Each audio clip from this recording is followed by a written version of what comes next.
지난 주일에는 유대어 제6대 왕으로 재직했던 아사왕의 선한 정치, 또 덕행으로 인하여 왕 자신과 유대나라 전체가 축복을 받은 일에 대해서 말씀을 드렸습니다.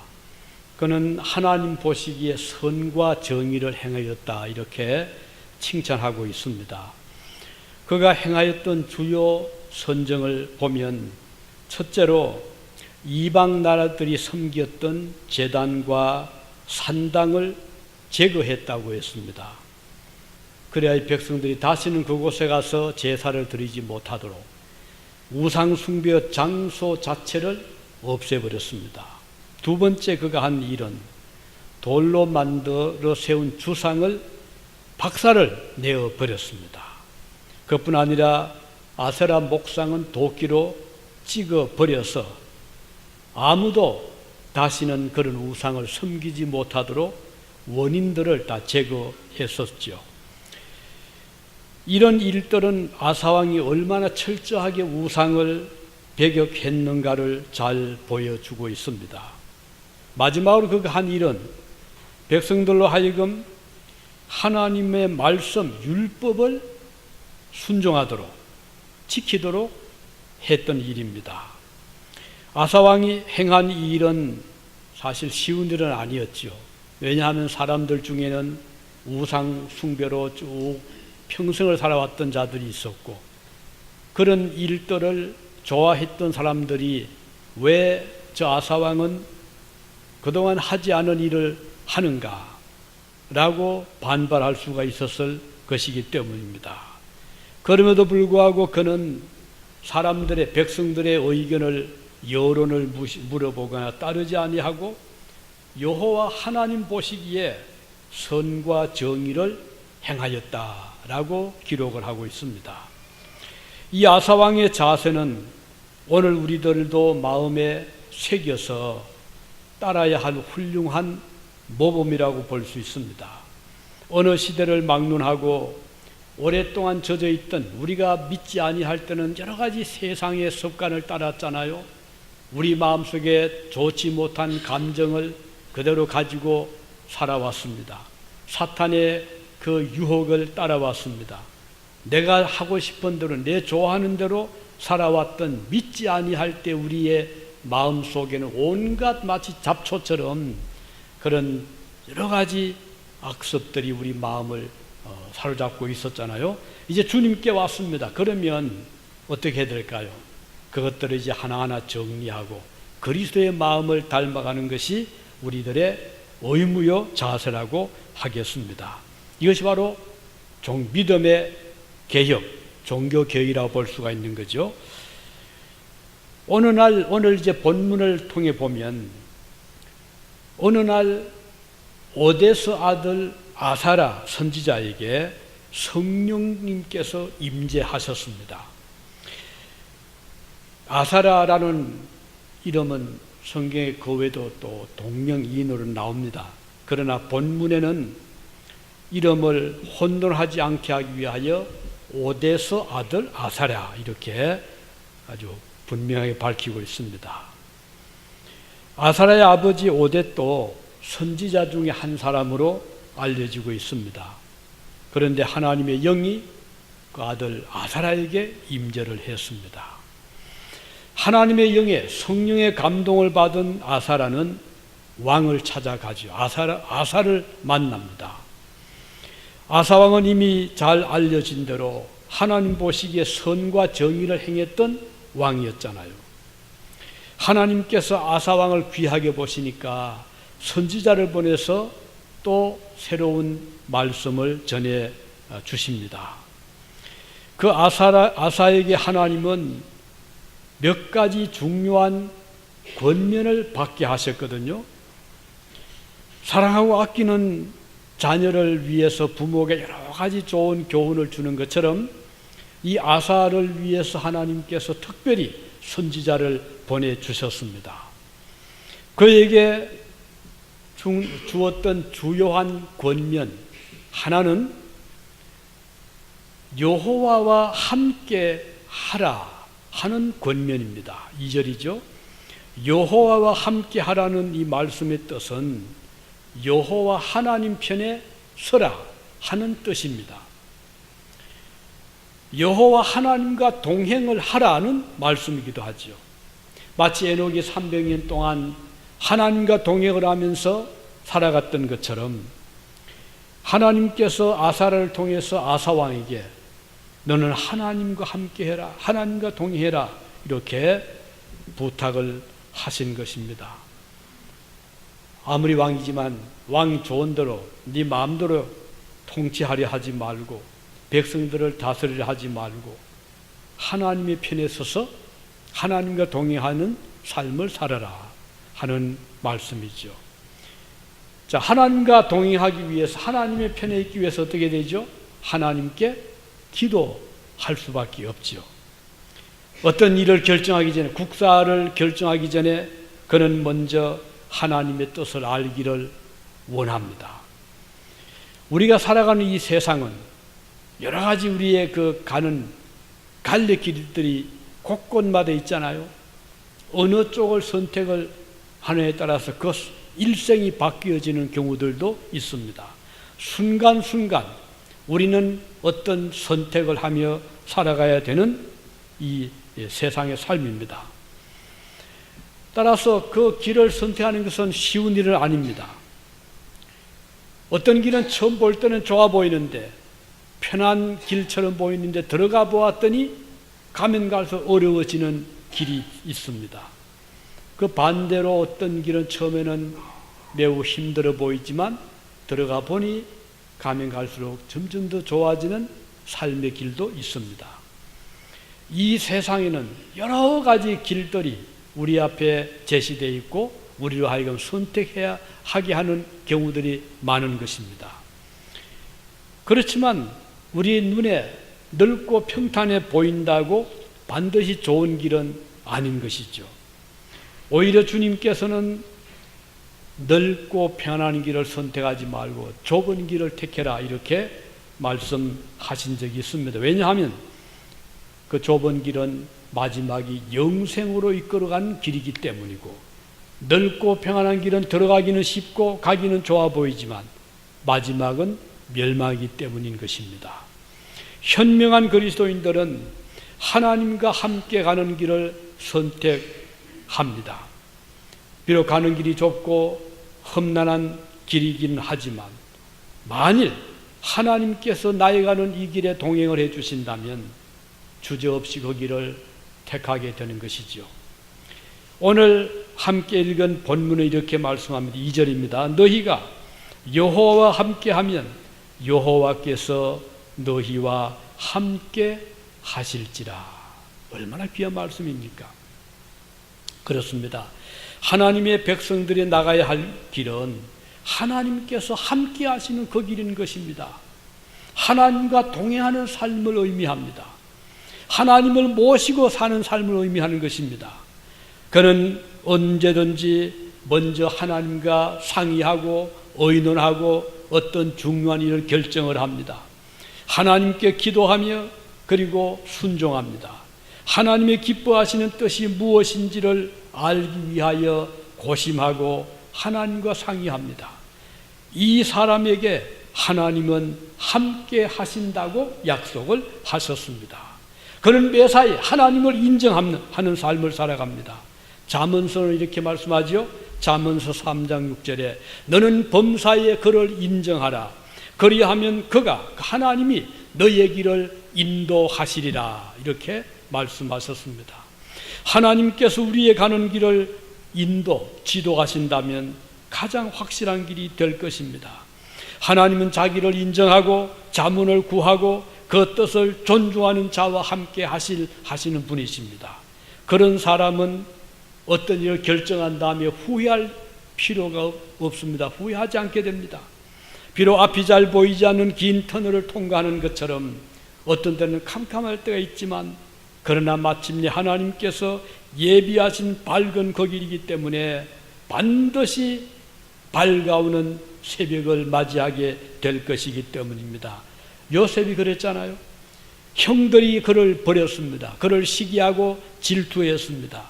애굽으로 팔려갔습니다. 보디발의 집에 종으로 들어갔었죠. 감옥에 갇혔습니다. 모함을 받았습니다. 그럼에도 불구하고 요셉은 항상 하나님과 동행하는 삶을 살았습니다. 그 요셉에게 하나님은 가는 곳곳마다 함께 해주셨기 때문입니다. 사람들은 아버지도 요셉을 잊어버렸고 형제들도 그를 다 잊어버렸습니다. 오랜 세월이 흘렀습니다. 그렇지만 우리 하나님은 한순간에도 요셉을 잊어버린 적이 없었습니다. 오늘 여러분과 저도 하나님과 함께하는 삶을 살아갈 수 있기를 바랍니다. 아사 선지자가 아사에게 준 이 첫 번째 교훈은 하나님과 함께해라 하는 것이었고, 두 번째는 무엇이었죠? 2절, 역시 2절입니다. 여호와를 찾으라 라고 권면합니다. 그는 이렇게 말씀했습니다. 너희가 만일 그를 찾으면, 하나님을 찾으면 그가, 하나님이 너희와 만나게 되실 것이다. 우리가 하나님 찾으면 하나님은 반드시 나타나 주신다는 것입니다. 하나님을 찾는 자들에게 하나님은 숨지 않으십니다. 얼굴을 가리우지 않으십니다. 하나님을 찾는다는 것은 무엇이죠? 하나님의 도우심을 구하는 것을 의미합니다. 도움을 얻기 위해서 사람들은 여러 가지 방법을 찾죠. 그래서 어떻게 하면 이 어려움을 이길 수 있을까? 누구를 만나면 될까? 어디로 가면 될까? 사람들은 이때 매우 힘들어합니다. 그러나 하나님을 찾는 자들은 딱 한 가지입니다. 하나님을 찾는 것입니다. 도움을 얻기 위해서 이 사람 만나고 저 길로 가지 아니하고 제일 먼저 하나님을 찾는 것이죠. 이스라엘 백성들은 나라가 위태로울 때 얼마나 힘들어했습니까? 자, 북쪽에서 바벨론이 공격을 하면 이스라엘 사람들은 남쪽에 있는 애굽을 찾아갔습니다. 애굽에는 많은 병거들이 있었고 말들이 있었고 무기가 있었고, 그래서 애굽을 찾아가서 우리를 도와주세요. 지금 저 바벨론이 우리를 공격해 왔습니다. 애굽에 가서 사정을 하고 조공을 바치면서 도움을 요청을 했습니다. 반대로 애굽이 유다를 공격하려 하면 바벨론을 또 바라보았습니다. 이렇게 유대인들이 이웃나라를 의지하려 하고 찾아가려 했을 때 하나님은 과연 기뻐하셨을까요? 아니었죠. 이사야 3장 31장 1절에 보면 이런 말씀이 나옵니다. 도움을 구하러 애굽으로 내려가는 자들은 화 있을진저, 그들은 말을 의지하며 병거의 많음과 마병의 힘이 강함을 의지하고 이스라엘의 거룩하신 이를 앙모하지 아니하며 여호와를 구하지 아니하나니, 하나님의 화가 임하게 된 것입니다. 애굽은 이 세상을 상징하거든요. 그리스도인들도 어려움에 처하게 되면 도움을 얻기 위해서 애굽 같은 세상을 바라보는 경우들이 많이 있습니다. 왜냐하면 그곳에 가면 친구도 있고 또 권력도 있고 또 잘 만나면 도움을 받을 수 있다고 생각을 하기 때문입니다. 우리의 필요한 모든 것이 이 세상에 다 있다고 착각을 하거든요. 그러나 아사에게 권하기를 여호와를 찾으라 이렇게 말씀합니다. 하나님께 도움을 구하라고 권면을 하는 것입니다. 하나님을 잊어버리지 말라고 했지요. 하나님께서 약속하셨습니다. 만일 그를 찾으면, 하나님을 찾으면 그가 너희와 만나게 되실 것이다 이렇게 말씀했습니다. 우리 예수님께서도 말씀하신 중에 구하라 주실 것이요, 찾으라 찾을 것이라, 마태복음 7장 7절에 여기 누구에게 찾죠? 누구에게 구하죠? 하나님께 구하라 그 뜻입니다. 하나님을 만나지 못하는 이유는 그를 찾지 않기 때문입니다. 그러나 만일 그를 만나기 위해서 결심하고 찾으면 하나님은 반드시 약속대로 그에게 얼굴을 나타내십니다. 그리고 우리가 무엇이 필요한지, 왜 하나님을 그렇게 간절한 마음으로 찾는지 하나님은 이미 알고 계시기 때문입니다. 우리는 이 하나님 약속을 생각할 때 너무 감사하잖아요. 왜냐하면 누구든지 하나님을 찾는 자에게 그는 외면하지 않으시기 때문입니다. 그러나 세상 사람들은 그렇지 않습니다. 우리가 필요해서 만나려고 가도 시간이 없어 못 만날 수 있고, 또 때로는 피할 수도 있고, 또 어떤 경우는 여건이 안 될 수가 있잖아요. 예를 들면 저 미국 대통령 한번 만나서 이런 걸 부탁하자 해서 백악관으로 달려간다고 해서 선뜻 만날 수 있습니까? 거의 불가능하잖아요. 거기는 미리미리 약속이 됐어야 되고, 또 신분이 확실해야 되고, 또 어떤 만난 이유가 분명해야 되고, 또 그런 것을 제시한다 하더라도 저쪽에서 노하면 그만이잖아요. 그런데 하나님은 어떻습니까? 우리가 신분이 그렇게 뛰어난 귀족이 아니더라도, 재벌가가 아니더라도, 또는 우리가 미리 약속을 하지 아니해도 하나님을 찾아 나서면 하나님은 만나 주신다 약속을 하셨잖아요. 이것이 우리 하늘의 아버지십니다. 하나님은 우리를 도우시기를 기뻐하시는 분이시기 때문입니다. 그 하나님 만나는 데는 필요한 조건이 아무것도 없습니다. 우리가 아무리 약해도 악한 죄인이라 하더라도 우리 주님은 우리를 만나기 기뻐하십니다. 삭개오 그랬잖아요. 삭개오가 하나님 만나고 싶어가지고 예수님 만나고 싶어서 이제 나서했는데, 삭개오는 좀 조건이 불리했어요. 좀 키가 크고 이러면 예수님을 이렇게 쳐다보겠는데, 사람들은 예수님을 중심해서 인산인해를 이루어서 가는 곳마다 구름대같이 모여들고, 삭개오가 만나려고 하면 하늘의 별 따기입니다. 그래서 삭개오는 생각 끝에 나무에 올라갔잖아요. 길 옆에 있는 뽕나무에 올라가서 주님을 기다렸습니다. 그런데 예수님께서 지나가시다가 갑자기 삭개오가 올라 앉아있는 나무 밑에서 멈추시고 삭개오를 쳐다보시면서 이름을 부르시고, 삭개오야 내려오너라.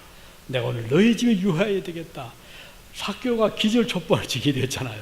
아니 어떻게 저 예수님이 내 이름을 알고 또 가실 곳이 많을 텐데 자기 집에까지 오시겠다고 하겠는가. 삭개오가 꿈을 꾸는 것 같았잖아요. 너무너무 기뻤습니다.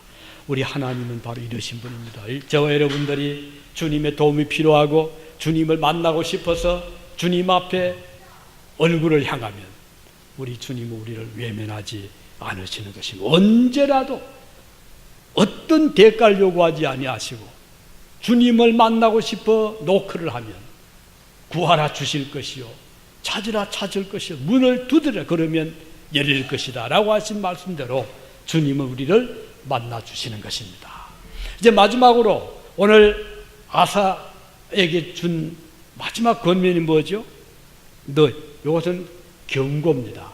앞에 두 가지는 좋은 그를 그의 하나님과 함께 해라, 하나님을 찾아라. 이제 세 번째는 만일에 너희가 그를 버리면, 그는 하나님, 너희가 하나님을 버리면 하나님도 너희를 버릴 것이다. 이거 아주 무서운 경고입니다. 이 버린다는 말은 뜻이 뭘까요? 떠난다는 말입니다. 너희가 만일에 하나님과 함께 있다가 하나님을 떠나면 하나님은 너희를 떠나리라. 이건 아주 슬픈 일입니다. 불행한 일입니다. 하나님 우리를 떠난다면 어떻게 되겠습니까? 사람들은 때로 자기 중심을 생각합니다. 나는 사정이 이래서 형편이 이래서 좀 떠나도 하나님은 설마 나를 떠나시겠는가, 나를 버리시겠는가, 이렇게 생각할 수 있을 것입니다. 그러나 이렇게 생각하는 그 굉장히 아니라 생각이고 잘못된 생각입니다. 왜냐하면 사람들이 이런 핑계를 가지고 너무 쉽게 하나님을 떠난다, 하나님을 멀리 하거든요. 이런 핑계, 저런 이유 때문에 한때 하나님을 찾고 하나님을 이를 부르던 자도 어느 순간에 어떤 사소한 일 때문에 하나님을 점점 멀리 하다가 나중에는 완전히 잊어버리는 경우들이 수없이 많이 있기 때문입니다. 사도 바울 때도 그런 자도 있었거든요. 자, 그러면 어떤 핑계들을 사람들은 잘 둘러댑니까? 그 별거 아닌 거 가지고 하나님을 쉽게 떠나라 하면, 예를 들면은 나는 이걸 하고 싶은데 내 뜻대로 안 되잖아요. 그러면은 하나님께 그걸 원망을 하는 경우들이 있습니다.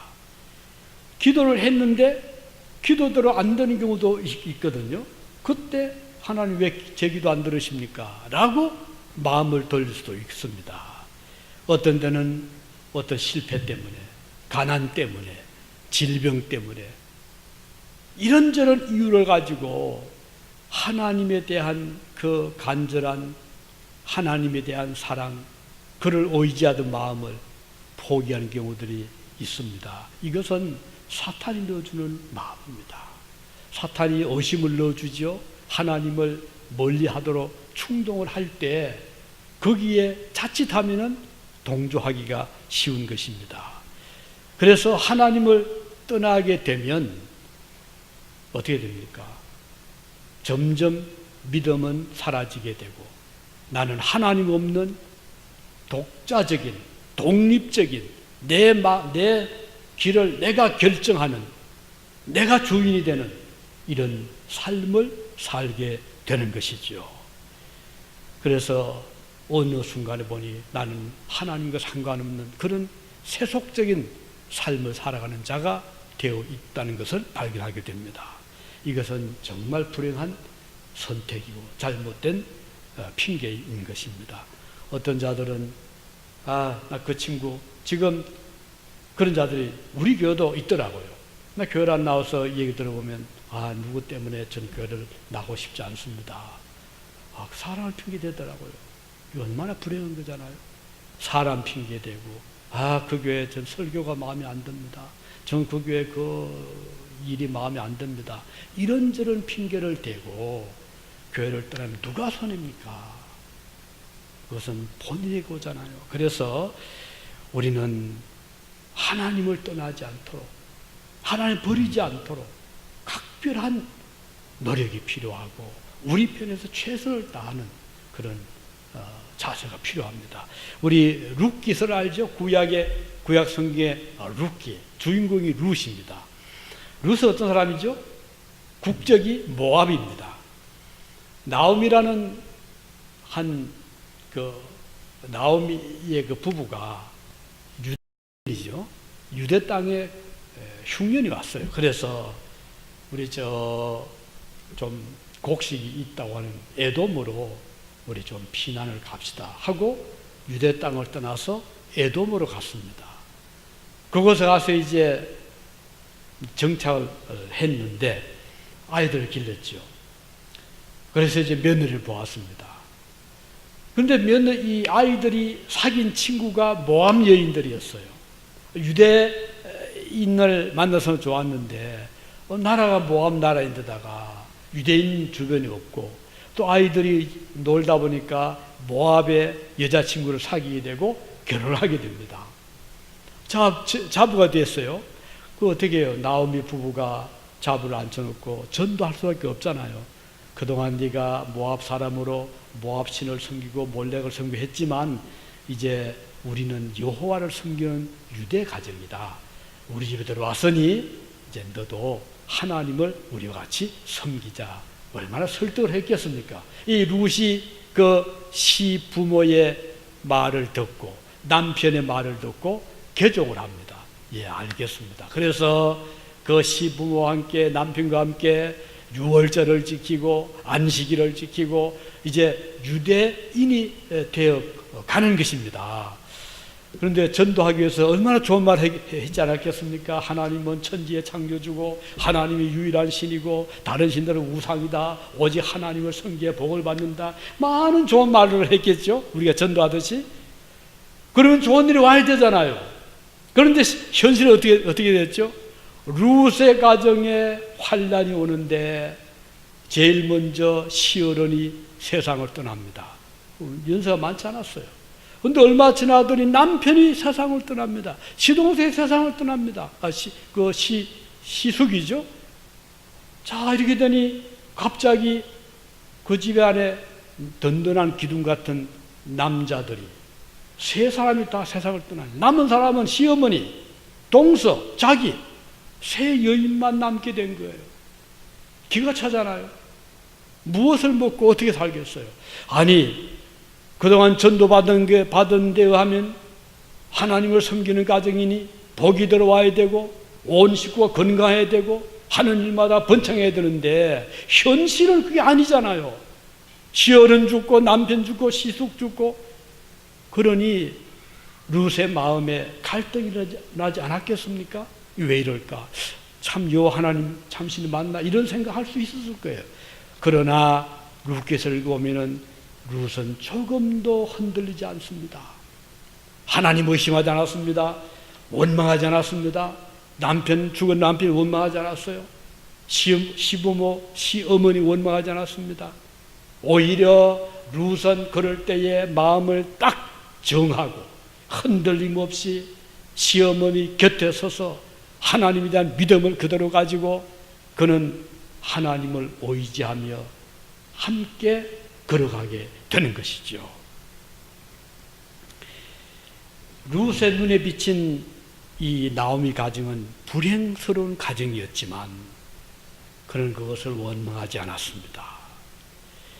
그는 여호와를 버리지 않았습니다. 하나님을 떠나지 않았습니다. 중요한 룻기서의 교훈은 그 점이 아니겠습니까?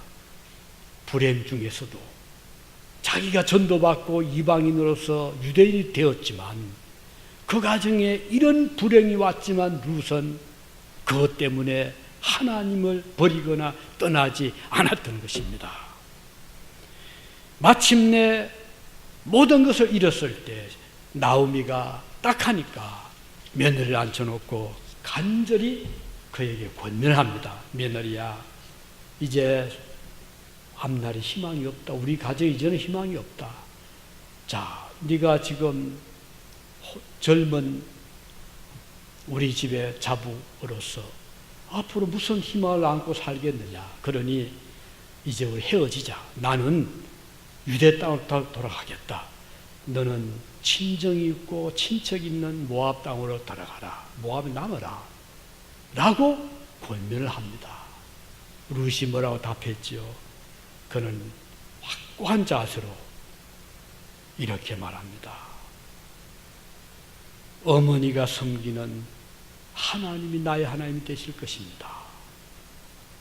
라고 대답을 합니다. 그리고는 어머니의 백성이 나의 백성이 되고 어머니의 하나님이 나의 하나님이 되시리니 나를 떠나라고 말씀하지 마세요.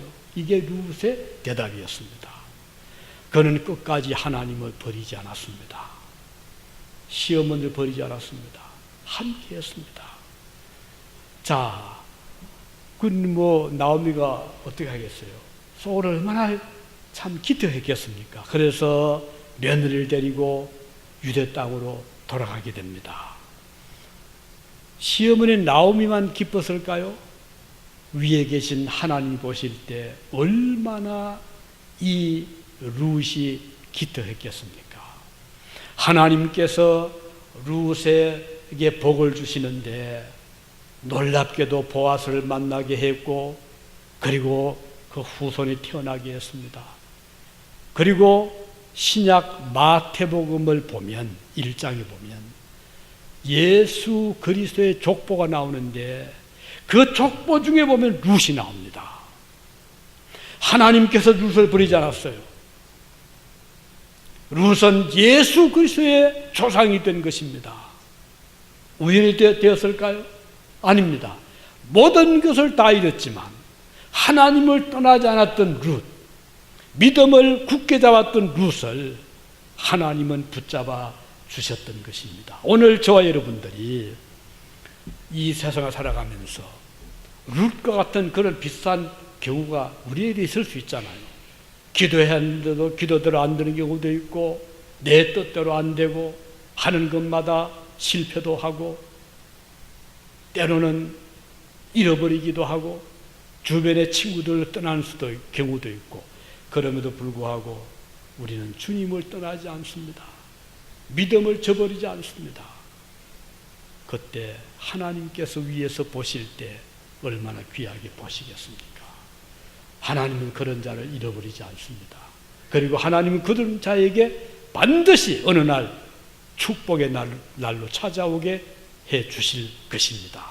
우리가 믿음 생활할 때 우리에게는 여러 이제 이 인맥이 있잖아요. 여러 가지 사연들이 얽혀 있습니다. 그래서 우리는 독불 장군으로 믿음 생활하지 않습니다. 하나님께서 교회를 세우실 때는 믿는 자들을 이렇게 짝을 지어 주시거든요. 그래서 모임을 가지게 하십니다.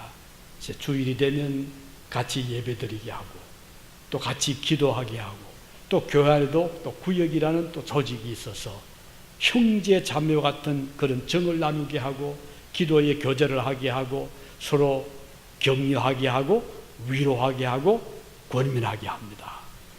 그런데 다 좋을 수만 없어요.